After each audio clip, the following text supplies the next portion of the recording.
एक गांव से होकर साधुओं की टोली गुजर रही थी। वहीं पर कुछ ग्रामीण एक सांप को मार रहे थे। तभी उधर जो संत निकले, उनमें से एक संत बोले, भाइयों इसे क्यों पीट रहे हो? यह कर्मवश सांप होने से क्या, यह कर्मों के कारण तो कोई कुछ भी बन सकता है तो इसके अंदर भी एक आत्मा ही। तो एक युवक ने कहा, आत्मा है तो क्या हुआ, हमें काटता है, ये काटता क्यों है?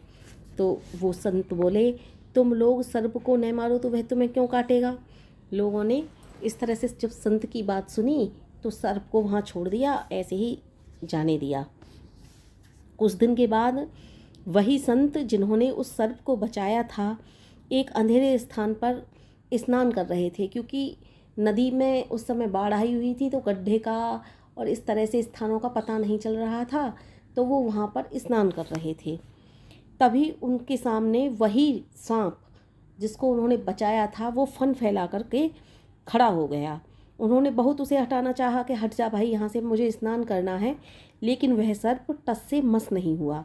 एक नाथ जी मुड़कर दूसरे घाट पर स्नान करने चले गए कि ले भाई, तू नहीं हट रहा तो मैं ही चला जाता हूँ, क्योंकि संतों की जो स्थिति होती है, संतों का जो व्यक्तित्व होता है वो ऐसा ही होता है कि जो व्यक्ति दूसरे वाला या फिर कोई जीव हट कर रहा है, तो वो उसके हट के सामने खुद स्वयं हट करके नहीं बैठते हैं, उसे फिर उसकी ही हट चलने देते हैं कि ले भाई तू ही हट कर ले, मैं ही हटा जाता हूँ। तो इसी तरह से वो वहाँ से हट करके दूसरे घाट पर स्नान करने के लिए चले गए। जब उजाला हुआ तो उजाला होने पर उन्होंने लौट कर देखा कि बरसात के कारण वहाँ पर एक गड्ढा हो गया है, बहुत बड़ा गड्ढा था। अब उनकी समझ में आ गया कि अच्छा, ये सर्प ने मुझे यहाँ पर बचा लिया, और उनको समझ में आ गया कि सर्प ने मुझे जो बचाया है वो कृतज्ञता का परिचय दिया है कि मैं तुम्हारे आगे कृतज्ञ हूँ, क्योंकि उस दिन तुमने मुझे बचाया था, आज मैंने तुम्हें बचा लिया।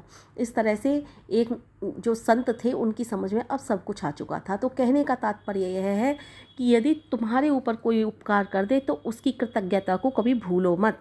आज की दुनिया में यदि सामने वाले व्यक्ति को मदद की आवश्यकता है और दूसरा वाला व्यक्ति उसकी मदद कर रहा है, लेकिन जब तक उसको मदद की आवश्यकता थी तब तक उसने मदद ली, फिर वो भूल गया, तो इसे कहते हैं मतलब निकल गया, पहचानते नहीं। यदि आप पर भी किसी ने उपकार किया है तो उसकी प्रति कृतज्ञ हो जाओ, और समय आने पर जो आपसे संभव हो उसकी उसी प्रकार मदद करो। मदद वाले के सामने कृतज्ञ हो जाना, ये एक इंसानी गुण होता है।